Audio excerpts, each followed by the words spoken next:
Well, isn't this an incredible sight? These are the very first images, Arthur, that we are seeing of those Israeli hostages released.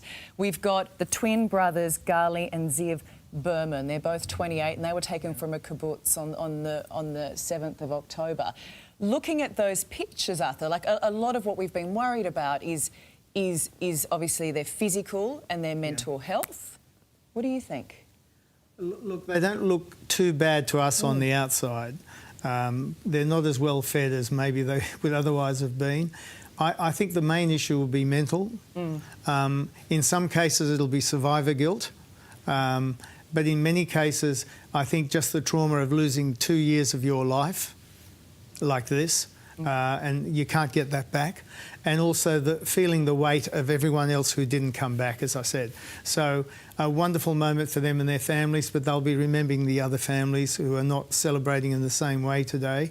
But overall for Israel, a happy day has to be a happy day. They just have to create the facts on the ground now and move on with optimism. And the same with the Gazan population. They have to be of one mind that this is about peace and creating a future for themselves and their children in the wasteland, and not being misled by people who want to dominate by the gun. Well, let's talk about that, because the war, as we know, devastated Gaza. Almost all Palestinians in the territory have been displaced. And usually many times we have seen entire cities reduced to dust. But there is that renewed sense of hope as the trucks roll in for the first time in months. And Tess Ingram, she is from Perth and she works for UNICEF. She's back in Gaza helping to deliver aid. I did manage to speak to her in the last hour, but I will say this, the moment Donald Trump addresses Parliament, we'll go to that. But this is my interview with Tess in the past hour. Tess, we really appreciate your time. I know how busy it is at the moment. The US president has declared this war is over. Does it feel like that on the ground? It does feel like that on the ground, and I think everybody here is really holding on to that hope that this is a ceasefire that is going to be sustained for the sake of the hostages who are being released as I speak to you, for the sake of the families in Gaza who are returning to their homes and trying to rebuild their lives, and for us trying to bring in humanitarian aid at scale. Hopefully this is a new chapter here in Gaza. So it does feel like there's some optimism on the ground there? It does. I think that optimism is mixed with a sense of grief and loss among people as they realise what has been taken from them over the last 2 years. I'm in Gaza City in the north, where I've spoken to families who've just returned here after the intense Israeli bombardment of the last 2 months, and they're finding their homes and their neighbourhoods in ruins. I think for them, there is a lot of grief and loss coming to terms with that, but there is also optimism that they might have the chance now to begin that long and slow process of rebuilding and recovering. Yeah, I mean, the bombs have stopped, but it's that idea of what are they returning home to.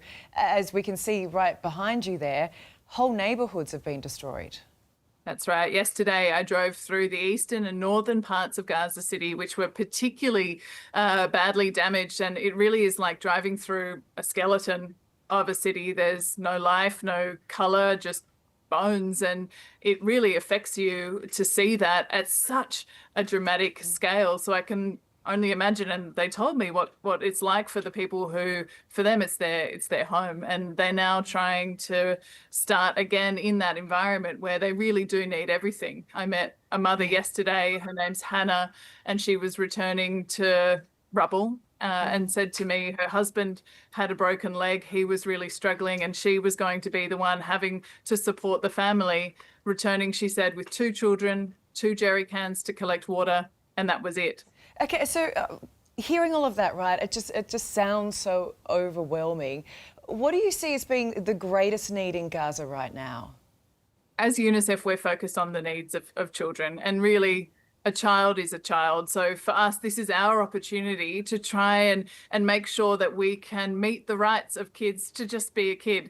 That means addressing their immediate survival needs, right? They need food, they need safe drinking water, they need medical care. That's our priority, as well as shelter, because it's getting really cold here. And families like Hannah that I just mentioned don't have somewhere to sleep. They don't have blankets, and children need winter clothes. One of our aims for this ceasefire is to try and give every child under 10 a set of winter clothes and a new pair of shoes. So that's what we're focused on at the moment. And then, of course, we'll go into longer term needs, like getting these kids back into school, into classrooms, and providing them with mental health support. I was going to say, that's exactly that, isn't it? Everything you're talking about at the moment is those fundamental needs that they need right now. But these are kids who, in many ways, are a lost generation. They've had no access to education, but that trauma, what they have seen, what they have lost, I don't know how they overcome that. It's going to take a long time. And what I say to people, to mothers who are concerned about the mental health of their children, is that we're here with you, we're not going anywhere, and we're going to help in every step of that journey. There's some children who have such traumatic experiences behind them now that they've stopped speaking, children who have been orphaned, completely separated from their families. So there's a huge amount of need here, but our team is on the ground. We have a plan and we're determined to do everything in our power. We just need to get more aid into the Gaza Strip, and we need more funding to be able to scale up the services to meet that massive need. Yeah. I mean, Tess, you're originally from Perth. What is it about being there that brings you back each time when you know the risks of being on the ground? It's the kids, Alison. It's the children that I meet here. They really are phenomenal, despite everything that they've endured. Most children, when I talk to them, tell me they just want to go back to school. They talk about their friends, their favourite teachers. And I think I persist because I want to see that end result for them. I've become friends with so many families here now. And I think ultimately we're all driving towards the same outcome, which is peace for the Gaza Strip, for the region, and a future for these kids. Yeah, and I know you never like making this about you, which I utterly respect, but I know that last year your UNICEF vehicle was hit with bullets, and I know you will say that is nothing in compared to what the kids that you deal with have gone through. But it goes to, like, does it actually feel like at the moment, is there hope that this ceasefire will hold? And do you feel safe right now where you are? That was a very difficult incident, and like you said, I would say that it pales in comparison to what so many people here have gone through, both Palestinians and also other aid workers. You know, I was here in Gaza when our brave Australian colleague Zomi was killed, and there are hundreds of humanitarian workers who've been killed here in the Gaza Strip. It has been one of the most difficult and dangerous places in the world to do this job. But today, yes, it does feel safer. The bombs have stopped falling. We're moving trucks in. Yesterday, UNICEF got in hygiene kits and tents and winter clothes for kids. So it feels like now we have more of a chance to be able to do our job in safer conditions for us and the people we're trying to serve. Well, Tess, you were doing something so incredibly important. We know your time is precious. Thank you so much for talking to us, and stay safe. Thanks, Alison. Yeah, that is an enormous job on the ground there that is going to take a very, very long time. Please stay